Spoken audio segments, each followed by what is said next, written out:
Alright, what's going on, guys? Well, what a goddamn win. So damn proud of my team. 69 total yards of passing. 22 of those came from Charles Nelson on the reverse to Breland, who caught the touchdown. Probably one of the plays of the year. You know, Charles Nelson gets the ball on the reverse, comes around, gets tripped up, catches himself, throws a duck of a ball into the end zone.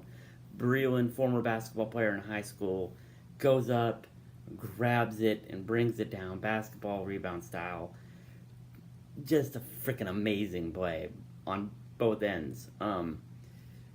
But yeah, we did just enough. They just couldn't stop our run game. You know, Royce and Tony Brooks James both went over 100 yards. Kane Benoit helped out as well. It was just pound the rock, pound the rock, pound the rock, and win the damn game. And in this season, without Justin, it doesn't need to be pretty. I'm sorry. I am not looking for style points. I'm not looking for anything special right now. I just want to win because that's going to build the confidence of this team going forward, going even further. If you want to look into next year, winning now, no matter how you win, it's going to build the confidence of the team next year. That's where I'm at.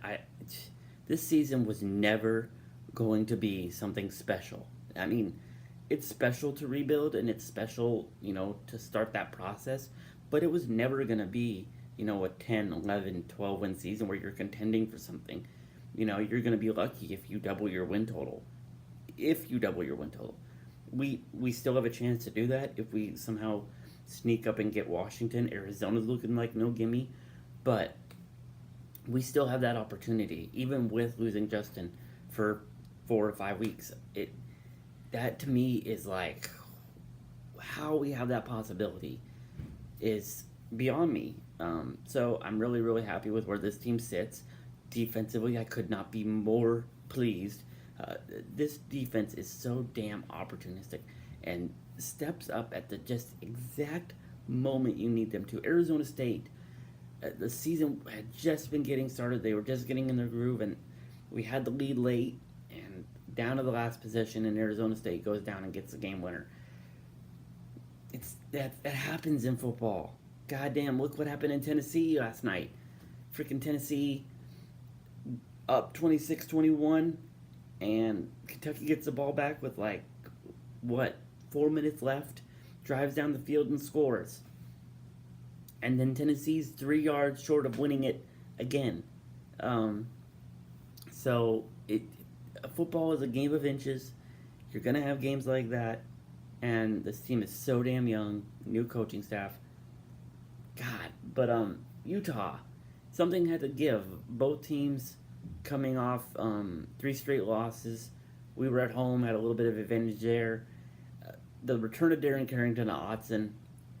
Look, yeah, the kid, had some trouble here, but he played great in the time that he was here. He played great.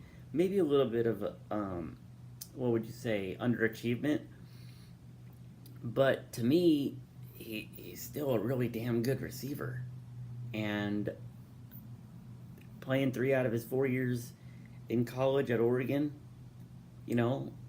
it's something. I wouldn't have booed him. I understand why people booed him, because it's part of his decision-making that got him kicked off the team, and then plus going to the Pac-12. But if you want to really boo anybody, boo the coaching staff that let him on the team, that let Utah's coaching staff, I should say, that let him on the team, because he's a character guy, and they thought that bringing him on would make their offense more dynamic. Maybe a few years ago when they had that Booker kid at running back, that kid was a beast. I don't know where he's at right now though, but that would have helped them. They didn't really have great receivers at that time, but right now they're missing a lot. Especially defense, they could not stop our run game.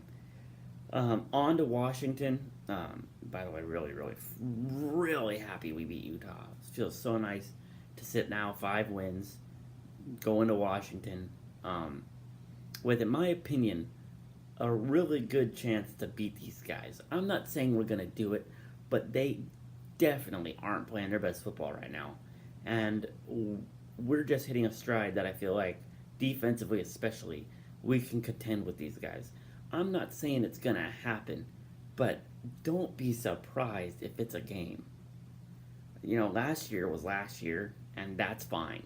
They got us good. We owe them one. It's not going to be 70-21 this year.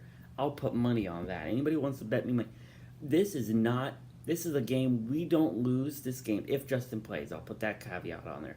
If Justin plays, this is a game that we do not lose by more than 14. And I could see it being a game where we're really close into the fourth quarter and just maybe the dam breaks, maybe the defense gets tired. But this is the game I don't think we lose by more than 14 points. If we lose it, I still think we can win this game if Justin plays. The way our run game is clicking right now, the way the defense is coming together and playing stronger every week, to me, anything's possible. Arizona is not going to be an easy out. They are clicking offensively. But I feel like the more film you get on Tate, the more times you see him, maybe something gives. Oregon State is Oregon State. But sitting at 5-4, getting your starting quarterback back, and you have a chance to go win your last 3 ball games. I feel like Oregon has a chance in every single ball game it has left. Sit there at 8-4 and double your win total from last year. That is something that you can be very, very, very, very proud of. And worst case scenario, maybe you sit at 7-5, or worst case scenario, you sit at 6-6, and then that's what you were kind of supposed to do anyway. You still improved. You got to a bowl game. Go to your bowl game and see what happens. Maybe you go 7-6. But I'm gonna wrap it up. We're really proud of this team. Gutted out a win. Got over the hump. And just gotta keep grinding. Just keep punching, boys. As always, guys, go Ducks, and y'all have a great rest of your week.